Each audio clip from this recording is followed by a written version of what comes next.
These two women had a grip on us in the 2000s. Look at me. And was it the muffin top that got us, or was it how they spoke? Maybe it's both.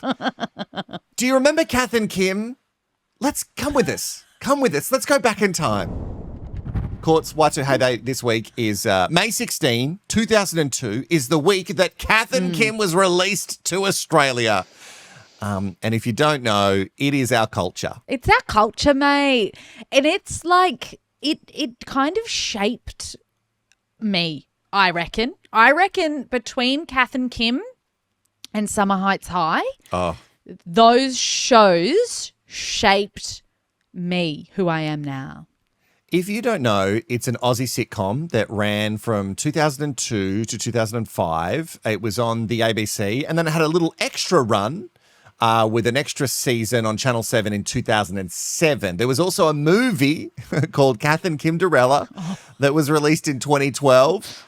But let's just stick to the series because people had some feelings about the movie, and that's not why we're here. Even though the movie I thought in part was very funny, it wasn't like true Kath and Kim, because Kath and Kim was a budget show. Yeah, I felt like it stopped being true Kath and Kim when it moved to 7. They had too much money. I'll tell you the jump in money that they had when they did that final season. Oh, okay. Because it kind of changes the essence of it. I don't know. I think I needed it to be a level of shitness, and I think that's why we loved it. Yeah. Anyway, Yes. the characters, I was looking through the characters, and I thought, I'll just go to the wiki page and see. And I thought the descriptions of the characters on the Wikipedia page for Kath and Kim were great. So you got Jane Turner, who plays Kath Day, who eventually becomes Kath Day Knight when she marries the butcher. And it says It's a good joke. It's a great joke. A middle-aged suburban woman who strives to keep herself fit. That's her description. She does. She does. She's does. still rocking her 80s Jane Fonda bloody high-waisted leotard to get out there for her walks. The walking. The arms go back and the hips go to the side. They get out for their step style. I can see you being a part of a walking group when you get put in the home. Fingers crossed. Gina Riley as Kim Craig. Now, for whatever reason, I forget that her last name's Craig.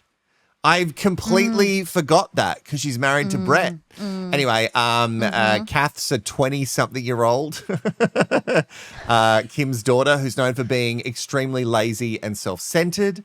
Magda Subansky is Sharon Strzelecki. Oh, fuck, I love Sharon. Kim's... Who doesn't love Shaz? Second best friend. She's also described as very lonely and unlucky in love and as a huge sports enthusiast. That was how Wiki described it. But if you don't remember, she was obsessed with Shane Warne. Like, obsessed with Warnie. Another and Australian he got on the icon. show once, right? Yes, he was on an episode. Oh, he was. Sharon became a whole thing, by the way, with like Uber Eats campaigns. And she also locked lips with a very famous Aussie. And that was completely unplanned. That's coming up. There's Glenn Robbins, who is Kel Knight. He's the butcher, Kath's boyfriend, later husband. He's described on Wiki as a metrosexual man who is a local purveyor of fine meats. Oh my God, I forgot that in the 2000s we called anyone who wore anything that wasn't just like standard boy clothes metrosexual. Like if you one did of the your hair? cool guys came to school. If you did your hair. Or like one of the cool guys came to school in like a pale pink polo shirt. You'd be like, oh, he looks a bit metrosexual. Like he just wore a polo shirt that happened to be a bit pink. It's crazy. And like I was a metrosexual who turned into a homosexual. I was going to say gay sexual. I forgot what my people were called. Then there's Pete Rosethorn as Brett Craig, Kim's they've said Kim's henpecked husband, whom she refers to as a complete dud. And from memory, God, I love when she calls him a dud. It's just the way she speaks. Bretty. Oh, God. He also worked in like an appliance shop, like a Bing like Lee a Good Guys, like yeah. a Harvey Norman Good Guys. I reckon Pete, is the guy I interviewed the most in my years in radio. I've met him so many times. Interviewed him maybe 6 or 7 times. I've So seen many times. every show he's ever been in. He's the sweetest man. He's so Sweetest man. sweet. Sweetest man. He's so funny. And like, he's obviously had a big career, but I think it needed to be bigger. You know what I mean? Like, I think he needed more I do flowers. too. Yeah. Kim and Brady also have a child called Epony Ray. Epony Ray. Epony Ray. And when they're deciding the name, that is one of the most beautiful scenes. Oh, that's nice. That's different. That's unusual. That's nice. Yeah, that's Oh, gonna I get brought up. like it. Oh, Kim, I like it. That's nice. Epony Ray. Yeah. When they head to their local shopping centre, you also might meet True and Prude. Prue and True, not True and Prude. Prue and Prude. I love them. I love them. Me and my sister used to do them at home. Like, we used to just talk like them at home. It was so much fun. Oh, you need a through for your couch. Oh, you need another through for your couch. And living in Melbourne, obviously where the show is kind of based, and if you go anywhere around Prahran or Bratton, that's how they talk. That's how they fucking talk. That's how these women who have Range Rovers and they own these stores, and you're like, how does this store stay in business when you just sell all these fucking expensive knickknacks and a throw that costs $600? And yet this is how they talk. Anyway, if you don't know who we're talking about, you will. This is one of my favorite interactions because it's just perfection. Oh, hi, Joe. Oh, Joe, I've got the 7 row from Macro for the show. I'll be with you tomorrow. I better go. Yes, I've got a flight. Harry, you've got squad in 5 minutes. Get in the car. Oh, look, Trudy, Ben wants to come back to crew on Coot. Would that serve? Oh, she'd love it. Great, I won't be late. All right. But listen, you've got to come in for a glass of Sauv Blanc, okay? Love to. I'm so over it. Harry, get in the car now. Okay, bye-bye. Bye. You've got to come in for a Sauv Oh, Blanc. God. It's so good. It's so good. And then there was the best because Kath and Kim would go to the shopping centre and then obviously they would interact with Prue and Trude.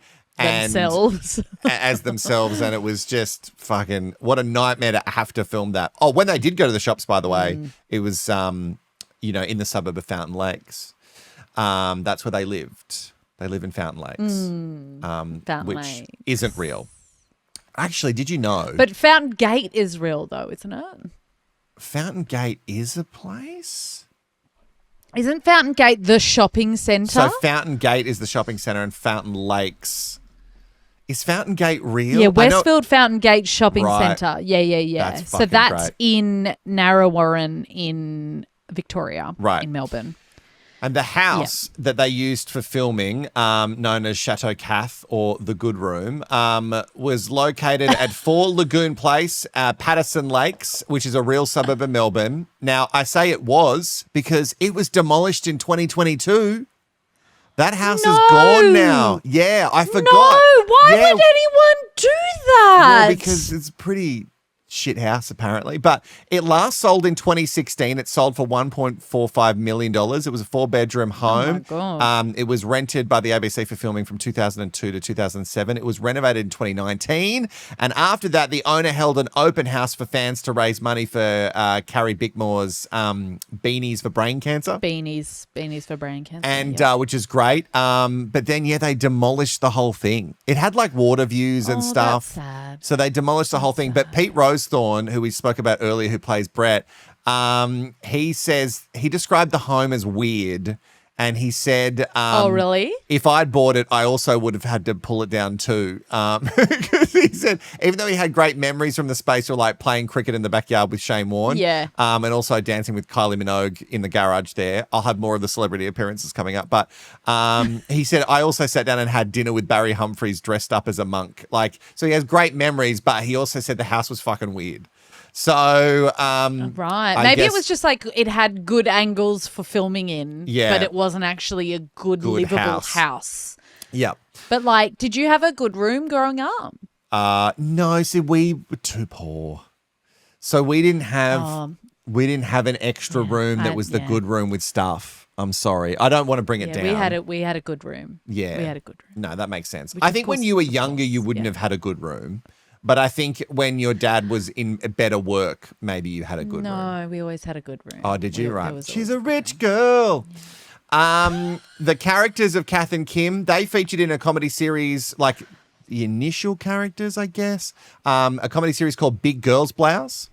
And then actually before that, there was like seeds. Seeds of the characters were in an earlier sketch comedy show called Fast Forward, which I was obsessed with. I thought it was so funny. I wasn't allowed to really watch it, but my mum would let me watch Fast Forward in bits and pieces, and I loved Fast Forward. I fucking loved it so much. I don't know if I ever watched it.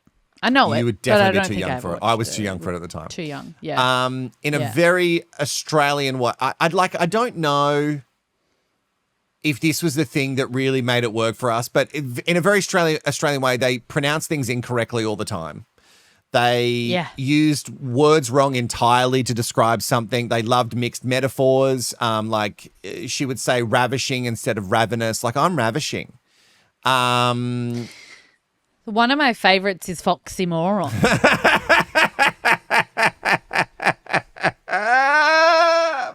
My mum still says that if like she thinks someone's dressed nice, she'll be like, "Oh, she's a bit of a foxy moron." I love foxy moron. Good stuff. Like Cardinet. I love a cardinet.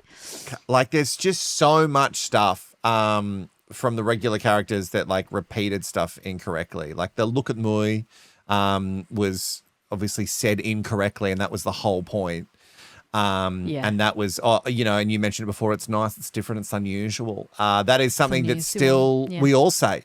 That is in our... All of us. Pop culture all forever. of us say it. Yeah. And that was obviously used to express approval or agreement. You know what I mean? Like when you were really into something, just in case you don't know and you want to use it in your everyday life. The series didn't make it to the UK until 2004. Even though it started in 2002, it was put on a channel which was like, I think a cable channel at the time called Living TV. It went bankrupt.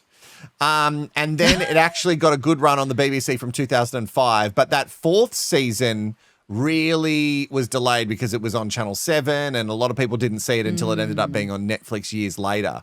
But yes, there was a fourth season. And by that time, the Smart from Channel 7, they were getting a couple of million people watching per episode. Earlier episodes on the ABC, huge for them. It was like 1.4 million up to 1.8 million, but like over 2 million. You never hear about that. Like you never hear about that these days. There's no way that shows like a sitcom comedy in Australia is getting 2 million viewers these days. So it was huge. They only won 3 Logies. Oh. That doesn't seem like enough. Doesn't seem like enough. 4 AFI awards, 3 Logies. And when they made the jump to 7 in the 4th and final season, because they wrapped it up and then they brought it back. And the show went from a budget. I remember that. Yeah, it was big. Like I remember that happening, like in the world, which is such a random thing to remember happening. But I remember it went away and we were all so excited that it was coming back. And then when it came back, it felt different. Well, maybe this was the reason. They had, with the ABC, obviously a very minor budget. Minimal, meek. It was a 300,000-ish per episode. And then they went up to like $1 million per episode. So, yeah, it was like a really big jump. I've got oh, God, I'm so excited. Have you recently watched the video on YouTube when Heath met Sharon? No. You have to know what I'm talking about. Heath Ledger, who sadly passed away in 2008, is being interviewed on the red carpet at the 2006 AFI Awards. Yes. And by then Sharon though, right? Sharon. Like, not by Magda. No, yeah. So Sharon Strzelecki is on the carpet. She plays a big part in the night. Like Sharon's there. Not Magda's not there. Magda's not there. Sharon is there. And this moment lives in my brain rent-free forever. Now, who are you wearing? I've got to ask it and get it out of the way. This is... Jesus!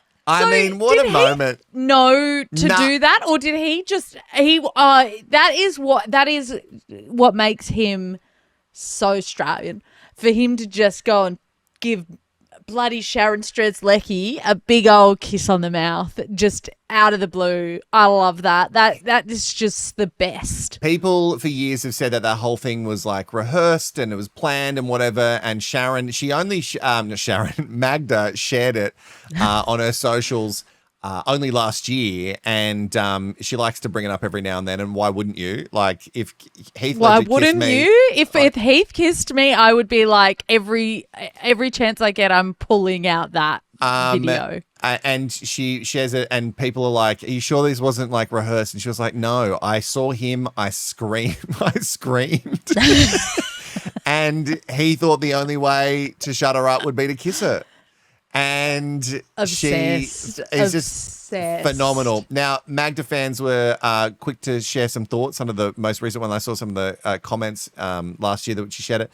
People saying things like, that will go down as one of the funniest moments on Australian TV. I agree. They said it's a testament to how good the performance was, because people then reshare it and say, sweet moment where Heath Ledger kissed fan. So people don't realise that Sharon's not a real person. That Sharon, yeah.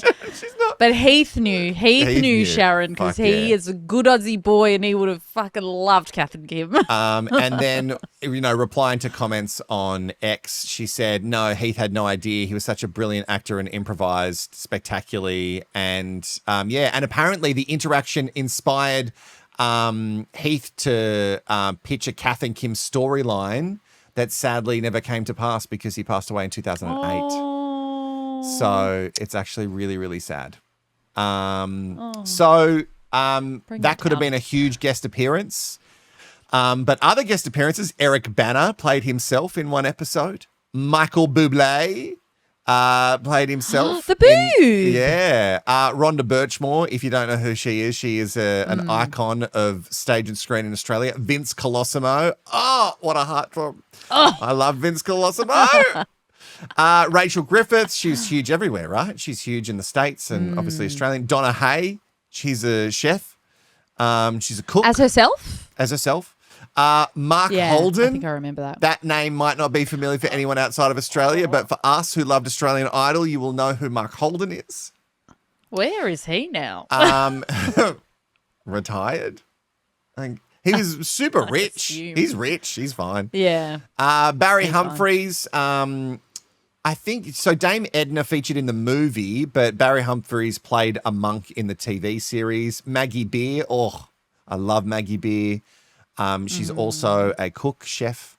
And Judith Lucy, who played Santa's helper in the TV movie. Rove McManus was there. Kylie Minogue. Kylie. As an adult Epony Ray, I mean, Come on. The casting. phenomenal. How phenomenal. Also, you mentioned before Shane Warne played a Shane Warne impersonator in one episode. And the Wiggles played themselves in the TV movie. I mean, this whole thing is Australian culture. When people say Australia doesn't have culture, this is it. This is our culture. This is us. You also might know the theme song, the Joker is me. It's actually performed by Gina Riley. It's a cover of a very old song, and this one's performed in the style of Shirley Bassey, the Shirley Bassey version. And yeah, it was such a great song, and the opening titles were incredible. There was also, you may not remember, they had a CD. It was called Kath and Kim's Party Tape, and it was released on the 2nd of May, 2004. So really, it's like working on multiple levels for Y2 Heyday in May. Yeah. It reached... I feel like I remember it. I don't think we had it, but I remember it. Well, they really wanted it to be a thing. It got to number 17 in the Australian albums charts, which I think is great. Not bad. It's certified gold, which means it had to sell 50,000 plus units. And it was released like Universal Music released it. It had 21 tracks, including the full-length version of the Joker, which is the theme song. Also, it had Diana Ross and Lionel Richie's Endless Love. And they had their own song. They did another cover. It featured both of them. And it was called Lady Bump. Do you remember the song Lady Bump? I remember that. That is, yes, that has come to the forefront of the memory. I don't remember what it sounds like, but I remember Lady Bump. It is an actual song. I can't remember the original artist. Oh, I think it's something McLean. Anyway, she says, "Look at me" in the song.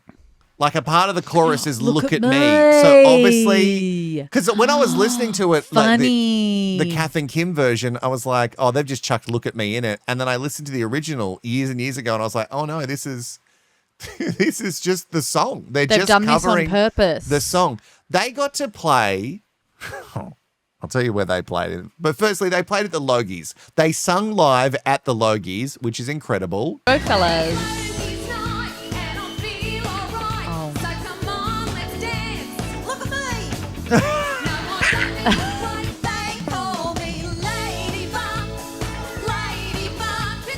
Ready?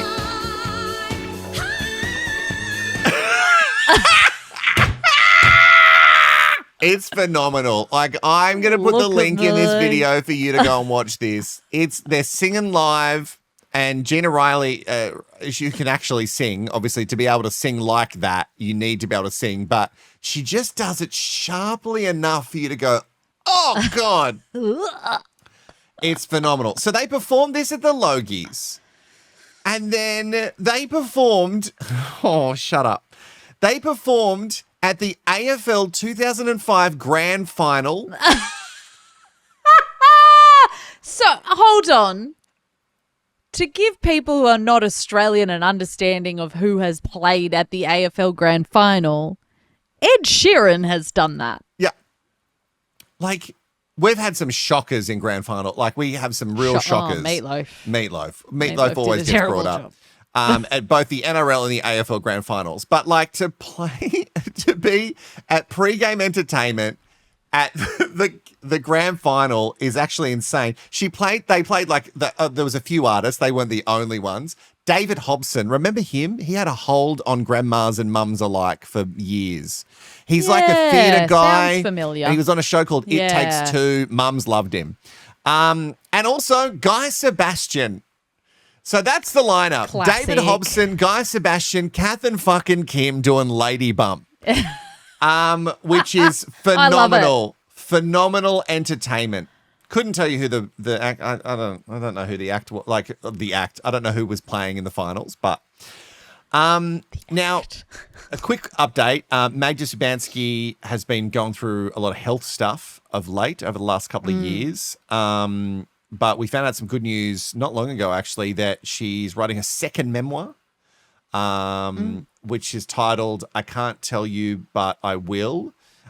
Which is really good. And that follows the confirmation that she's now in remission after her diagnosis of stage 4 lymphoma and a rare aggressive cancer. So, which is really great. That was first, too. Yeah, it was diagnosed in May 2005. So she underwent chemotherapy. Now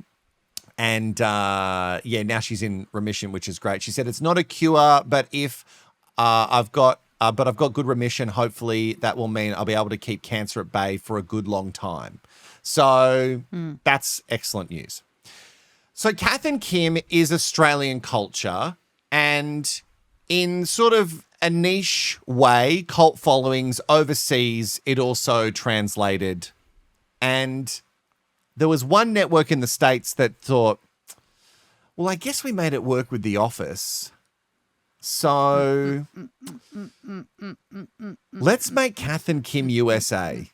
Let's do it. Such a bad idea. It was such a bad idea. You can't recreate.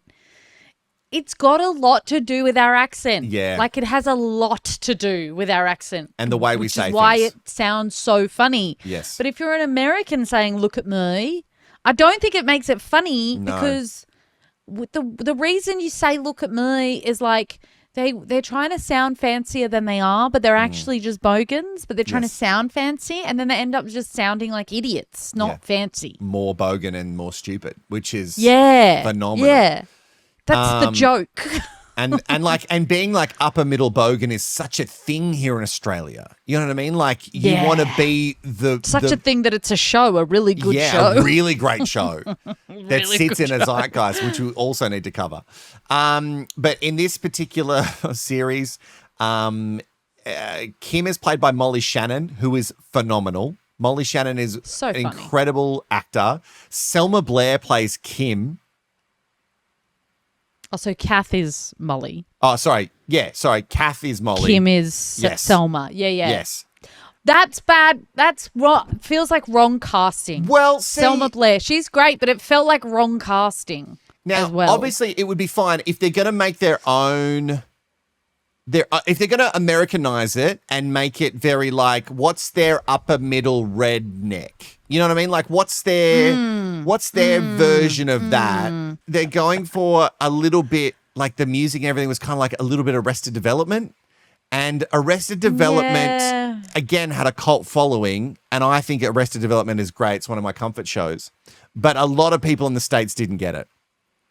And I think that's maybe where the translation doesn't work. I also love that Mikey Day's in it. He's a cast member and writer for SNL, and I had no idea that he was in this show. But I love that this series was set up in a place called Fountain Valley, which is a fictitious suburb in Phoenix, Arizona.